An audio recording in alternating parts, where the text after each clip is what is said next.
spent time looking. Just in case you had any doubts that I just read these straight through off the cuff. No, I don't. Sometimes it takes more than one attempt, okay? Especially with these two sat next to me. Chapter 60, Ships Ahoy. Take 3.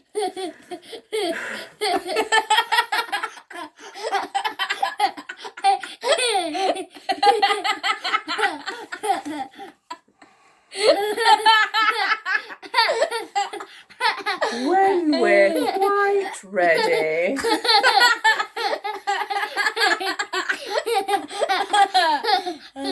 Are we ready? Can I start? Come on. Come on, we've been at this.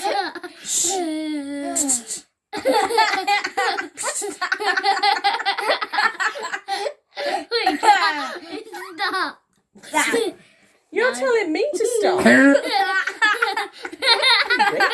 Right. I'm just going to start reading. Hopefully they'll shut up. Are we ready? Yeah. Ships ahoy! Came the cry one morning from the crow's nest of the Victory. All the soldiers scrambled onto the stern of their ship. There they jostled, eager to glimpse what their comrade at the top of the mast had seen. The sound of footsteps had woken up Elsie and Wooly too, and they joined the line of pensioners. The Admiral took out his telescope. A fleet of metal steamships stretched across the horizon. How many, Admiral? Asked Titch. A dozen, I would say. Can we outrun them? Elsie said. Well, we'll darn well try. Hurrah! Shouted the men. Joined in Wooly. The Admiral called out his orders to make this old ship go as fast as she possibly could. HMS Victory felt as if it was taking flight as it soared across the sea, yet even at full speed it was no match for the modern steamships. They're gaining on us, yelled Elsie. We're going at top speed, replied the Admiral. Prepare the cannons. With respect, Admiral, sir, piped up Titch. We can't fire on our own countrymen. No, you've got a point there, mused the Admiral. We'll be hung as traitors. Well, there must be something we can do, exclaimed Elsie. How many barrels of gunpowder have we got? Dotty counted them. 1, 2, 4, 3, 4, 9, 7, 3, 6, a lot. Counting was not her strong suit. A lot. Thank you, Dotty. I count a dozen. A dozen barrels. What if we roll them out to sea? That's the most ridiculous idea I've ever heard, child. What a waste of jolly good gunpowder, replied the Admiral. I haven't finished yet.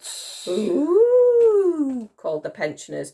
I will have no oohing on my ship, thundered the Admiral. Do you understand me? Once you let the sailors all ooh at one another, heaven knows where it will all lead. The old men nodded, still smirking at their own naughtiness. Called out Wooly. Less of your cheek, please, said the Admiral to the Mammoth. What I was going to say, continued Elsie, is that we should roll out the barrels one by one and wait until the ships close in, and then whoever is the best shot takes aim with one of those muskets and shoots them. Shooting your own gunpowder, thundered the Admiral. I've never heard such poppycock. With respect, sir, began Titch timidly, I think the girl is on to something. It will create a smoke screen. A smoke screen? Spluttered the Admiral. Yes, and then we'll have a chance of losing those ships. Right. Men and ladies, change tack, boomed the old sailor. When I give the order now, I want you to roll a barrel into the sea. Titch? Yes, Admiral. Do you know your way round a musket? Well, the thing is, he hesitated. The man was nervous, only having had one medal, which was for service, and all the old soldiers received that. He had never thought of himself as a hero. The last thing Titch wanted to do was to let everyone down. Chapter 61. Open fire! Good, replied the Admiral. As usual, he hadn't been listening. Titch, when I give the order fire, I want you to fire upon a barrel. Poor Titch was shaking with nerves. It was clear he didn't want to be put under all this pressure. One by one, the barrels were all rolled into the sea. Soon there was a dozen barrels of gunpowder bobbing about in the water as the British naval fleet approached. "Titch, are you ready?" The poor private was struggling, trying to ram the gunpowder down the antique musket. "One moment, sir." Dotty tried to help by passing him the shot. "I can do it," he snapped. "Titch!" called out the Admiral. "Ready, sir." Titch raised the musket. "Fire!" The private took a deep breath. This was his moment to prove them all wrong, to prove that he could be a hero after all. Trembling, he did something he'd never done in all his years as a soldier. He pulled a trigger. Click. Nothing happened. "Sorry, sir, I'm half-cocked." "Fire!" Bang!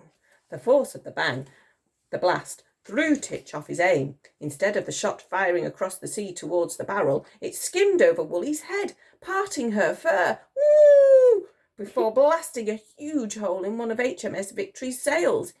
"You ruddy fool!" raged the Admiral. "I'll have you court-martialed for this."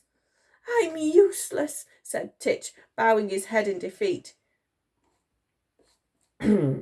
"Give me the musket, Private," ordered the Admiral. "Let him have another go," pleaded Dotty. "Are we at the fun fair?" asked the Brigadier. "I had my chance and I blew it," Titch wailed in despair. "No, Titch," piped up Elsie. "You can do it. I know you can." She turned to the Admiral. "Please." The Admiral had a soft spot for the girl. "All right then," he huffed. "But there are a dozen barrels and only a dozen cartridges, and if he fails, that's it." "No pressure, my love," added Dotty, somewhat unhelpfully. Admiral let out a long sigh. "Fire at will, Private." Titch loaded the musket and aimed. He took a deep breath, closed his eyes, and fired. Bang! The shot skimmed across the sea. Kaboom! The barrel of gunpowder exploded and a thick cloud of black smoke appeared. "Hurrah!" shouted the old soldiers on the deck of HMS Victory. "Woo!" hooted the mammoth. "You did it, Titch!" yelled Elsie. "My hero!" added Dotty. "One down, 11 a go," said Titch. "Fire!" ordered the Admiral. Kaboom! And another. Kaboom! And another. Kaboom! And another. Kaboom! And another. Kaboom! 3 in a row. Kaboom! Bullseye! Bullseye! Kaboom! On a roll now. Kaboom! Easy. Kaboom! Kaboom, kaboom. Anyway, that's all of those.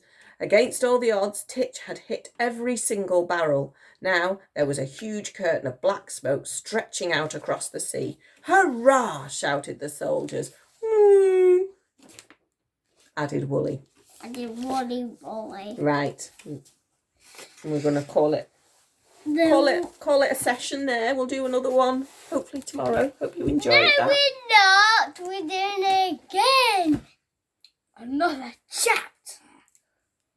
One more chapter. Not tonight. Third time was lucky. Not tonight. Third time was Third time lucky. Third time was lucky. Well done us. Right. Say bye-bye. Bye-bye, Mummy. Bye. Bye. That's it.